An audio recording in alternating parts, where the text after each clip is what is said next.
Hi, and welcome to this episode of John's Model Kit Review.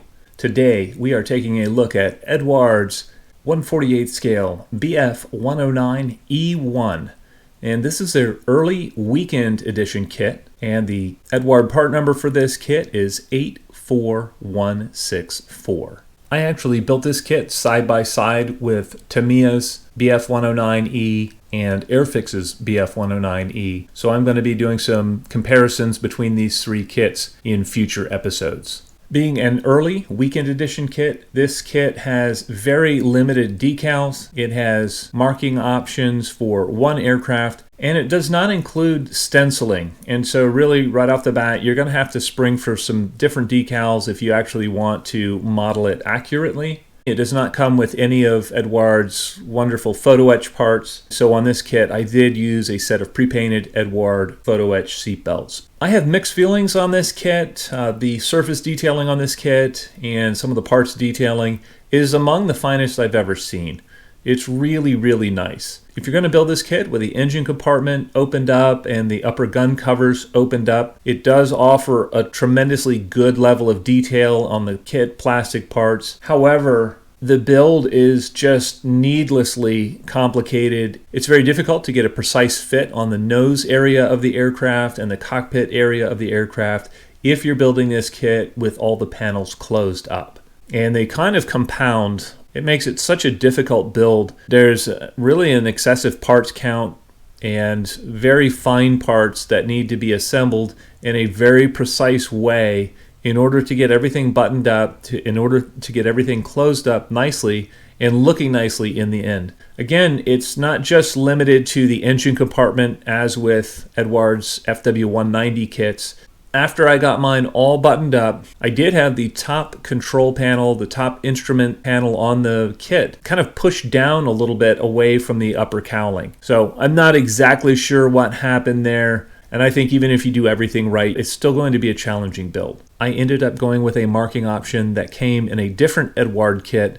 It was their ProfiPack edition of the Eduard Bf 109 E3, and I've got the marking option here to show from the ProfiPack instructions. The call out for the lower color on this marking option calls out RLM 76, and I'm pretty sure it should be the RLM 65, which is more of a blue. It's a little bit darker blue color. It could have been that this was a later E3 and maybe it was RLM 76, but I kind of doubt that. Some critical areas on this kit are the installation of the oil cooler in the nose of the kit. And that's parts E1, E52, and E37. And then there's the optional splitter, which is E15. What I found was in the completed build, part E15, it's hard to keep it straight in the assembly. And for whatever reason, the fit of the engine block and part E1 seems to press it down on one side and make that splitter uneven. So that's just an area to watch out for. Not all of the E1s or E3 Bf 109s had the splitter in the lower oil cooler there. You want to just make sure which option your particular plane has. The next step is the engine assembly. And if you're going to do a closed engine compartment, you need to turn to page 11. It actually has you building the engine block and some of the parts, but not all of the parts. You actually have to cut off the front upper part of the engine block. They actually have you install the engine with the exhaust already installed. This is just so labor intensive and so fiddly with the way these exhausts fit in through the cowling.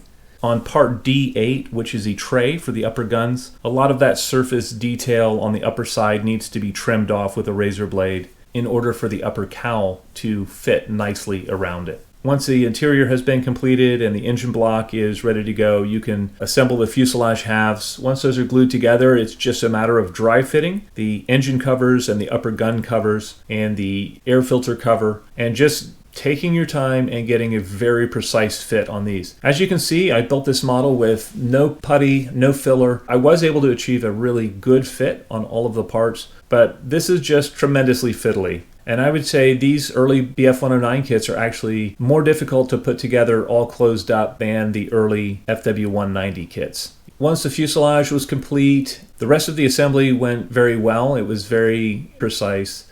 I love the surface detailing on this kit. And if you look at this kit compared to the Tamiya or compared to the Airfix kits, The surface detailing on this is far and above the best of those three kits. Shape-wise, if I compare this to the Tamiya and to the Airfix kits, there are some differences in the nose profile, in the oil cooler underneath the engine. There's just differences. I'm not sure which of these three kits is the most accurate shape-wise, but the Eduard kit definitely has the best clear parts. If you get the ProfiPack version, it also has by far the best decals, and I love the photo etch that Eduard provides. Those are really nice. And if you really take your time on this and get the fit of the nose right and the interior right, it has a fineness to the surface detailing that the other kits just can't compete with. It really is a beautiful kit when it's completed. However, just due to the nature of it, I would only recommend this to fairly experienced modelers who enjoy a construction challenge. It's just a difficult kit to put together and to get everything right on. Is this kit unbuildable? Well, I'm actually going to say this is pretty close to unbuildable. This was a really difficult kit.